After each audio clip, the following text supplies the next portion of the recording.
നമ്മൾ മകരക്കൂറിലേക്ക് വരുമ്പോൾ ഉത്രാടത്തിൻ്റെ അവസാനവും തിരുവോണവും ഔട്ടത്തിൻ്റെ ആദ്യ ഭാഗവും കൂടുന്നതാണ് മകരക്കൂറ്.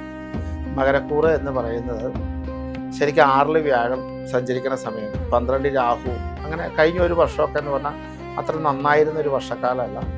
കാരണം സാമ്പത്തികപരമായിട്ട് അത്ര ദുരിതങ്ങളൊന്നും അവർക്ക് ഉണ്ടായില്ലെങ്കിൽ പോലും നല്ല പൈസ ചിലവുണ്ടായ വർഷമാണ്.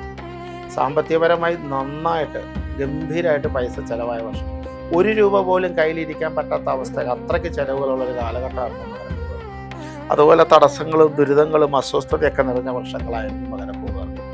അങ്ങനെയുള്ള അവസ്ഥകളിൽ നിന്ന് 7ലേക്ക് വ്യാഴം ഏകദേശം കേസരിയോഗത്തോടുകൂടി വരികയാണ്. അത് വളരെ ഗംഭീരമാണ്.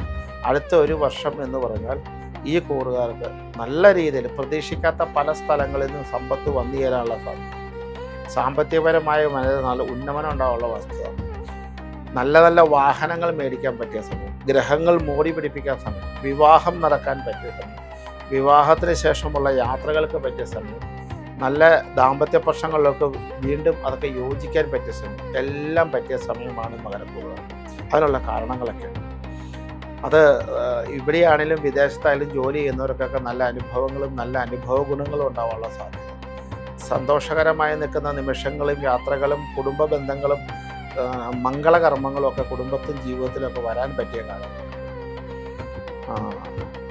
ഇപ്പോൾ പുറത്ത് ജോലി കിട്ടണം, വിദേശത്ത് ജോലി കിട്ടണം എന്ന് ആഗ്രഹിക്കുന്നവർക്ക് വിദേശത്ത് ജോലി കിട്ടാൻ സാധ്യത. ഇവിടെ ഇപ്പോൾ ഗവൺമെൻറ് ജോലി ആഗ്രഹിക്കുന്നവർക്ക് ടെസ്റ്റുകൾ എഴുതിയാൽ പാസ്സാവാൻ പറ്റിയ കാലഘട്ടം. അതുപോലെ തന്നെ കേന്ദ്ര സർവീസിലും കേരള സർവീസിലും ജോലിക്ക് പറ്റിയ സമയം, ഷെയർ മാർക്കറ്റിലൊക്കെ അത്യാവശ്യം സമ്പത്ത് നിക്ഷേപിക്കാൻ പറ്റിയ കാലഘട്ടം. അതിനൊക്കെ പറ്റിയ സമയമാണ് ഈ പറഞ്ഞ മകരക്കൂറുകാർക്ക് എന്ന് പറയുന്നത്. പൊതുവെ എന്താ പറയണേ, നമ്മൾ പ്രതീക്ഷിച്ച് ഒരുപാട് കാലമായി ആഗ്രഹിച്ച പല കാര്യങ്ങൾക്കും നിവൃത്തി ഉണ്ടാകുന്ന കാലം.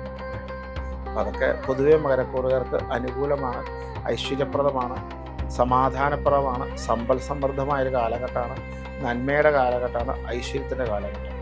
അങ്ങനെയൊക്കെ ഇരുന്നാലും അതിൻ്റെ പ്രാർത്ഥന കാര്യങ്ങളും മറ്റു കാര്യങ്ങളും ഒക്കെ കൃത്യമായി ചെയ്തും കൂടെ പോകുമ്പോഴാണ് അതിൻ്റെ പൂർണ്ണമായ ഗുണത്തിലേക്ക് എത്താൻ. ജ്യോതിഷ ആധ്യാത്മിക അറിവുകൾ വേഗത്തിൽ അറിയാൻ ഇപ്പോൾ തന്നെ ജ്യോതിഷ വാർത്ത സബ്സ്ക്രൈബ് ചെയ്യൂ.